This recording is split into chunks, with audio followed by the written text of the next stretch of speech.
Hello everyone. आज आपण जाणून घेणार आहोत एक रँडम रीडिंग तुमच्यासाठी, तुमच्या पास्ट, प्रेझेंट, फ्युचर, पार्टनर, व्यवसाय, बिझनेस सगळ्याशी रिलेटेड. तर आपण बघूया तुमच्या पास्टमध्ये काय घटना घडून गेलेल्या आहेत, ज्याच्यावरून आपल्याला अंदाज येईल की आपले रीडिंग मॅच होत आहेत की नाही.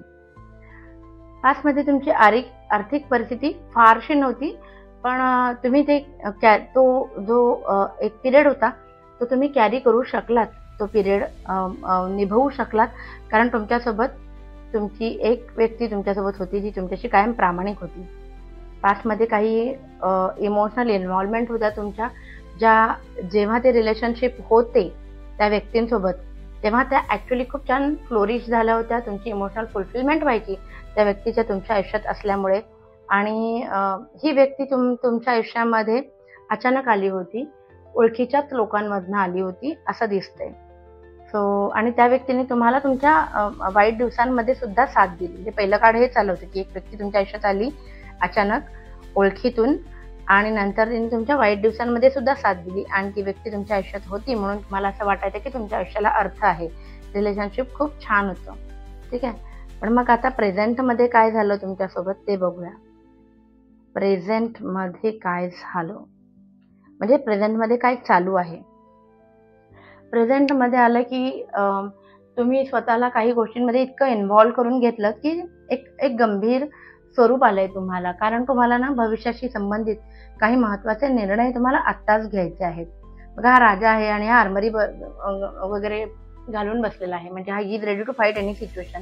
तशी तुमच्या मनाची अवस्था आहे की ठीक आहे, पास्ट खूप छान रोमॅन्टिक जरी असला तरी प्रेझेंटमध्ये तुम्ही खूप काय म्हणतात ना, दूरदृष्टीचा विचार करून निर्णय घेण्यासाठी भाग आहात, आणि त्याच्यासाठी तुमच्या मनात ना काही काय म्हणतात आधीच ठरवून ठेवलेले गोल्स आहेत, आणि त्या गोल्स अचीव्ह करण्यासाठी काही अपॉर्च्युनिटीज एक्सपेक्टेड आहेत.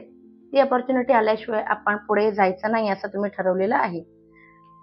आजपर्यंतच्या अनुभवानुसार आणि प्रेझेंटमध्ये तुमच्यासोबत इनजस्टिसच घडलेलं आहे असं दिसतंय. मग ते व्यवहार असू देत किंवा तुमचे नातेसंबंध असू देत.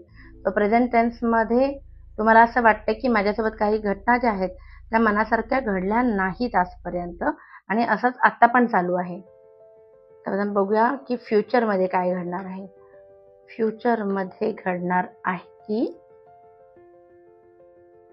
फ्युचरमध्ये तुम्हाला ना, तुम्ही आता जे प्रेझेंटमध्ये आलं होतं इम्पिरियर, ते बघून मी जसं तुम्हाला सांगितलं की खूप जास्त दूरदृष्टीचा विचार करतायत आणि खूप रेकलेस झालाय की तुम्ही, की मला हे अचीव्ह करायचंच आहे.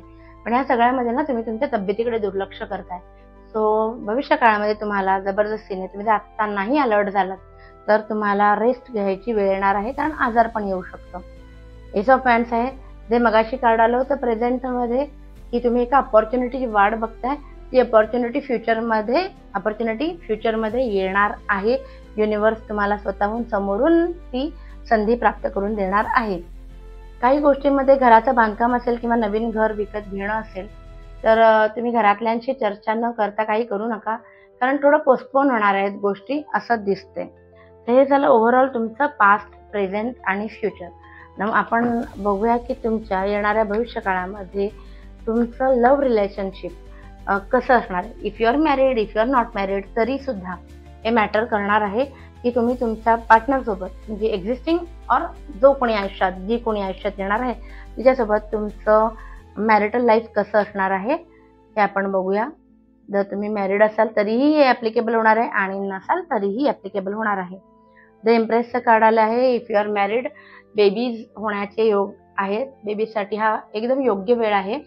जर तुम्ही मॅरिड नसाल तरीही एक फिमेल एंटिटी तुमच्या आयुष्यामध्ये येऊन तुमचं आयुष्य बदलू शकते. जर तुम्ही ऑलरेडी फिमेल आहात तर एखादी क्रिएटिव्ह व्यक्ती, म्हणजे क्रिएटिव्ह जेंट्स व्यक्ती तुमच्या आयुष्यामध्ये येण्याची शक्यता आहे. द हाय प्रिस्टेस आलेला आहे, विच शोज खूप जास्त चार्मिंग पर्सनॅलिटी असणार आहे त्या व्यक्तीची, आणि थोडी अबोल वृत्तीची असेल, म्हणजे काही गोष्टी सांगेल तर काही गोष्टी सांगणार पण नाही अशी, म्हणजे एकदम सगळे पत्ते ओपन नाही करणार. आणि द मून, इट शोज की कन्फ्युजन काही गोष्टींमध्ये आहे ना ते कॅरीड राहील. जे हे कार्ड सांगतं ना, जसं जर जवळून बघितलं तर तुम्हाला दिसेल की अर्ध पुस्तक दाखवते, अर्ध नाही दाखवत आहे.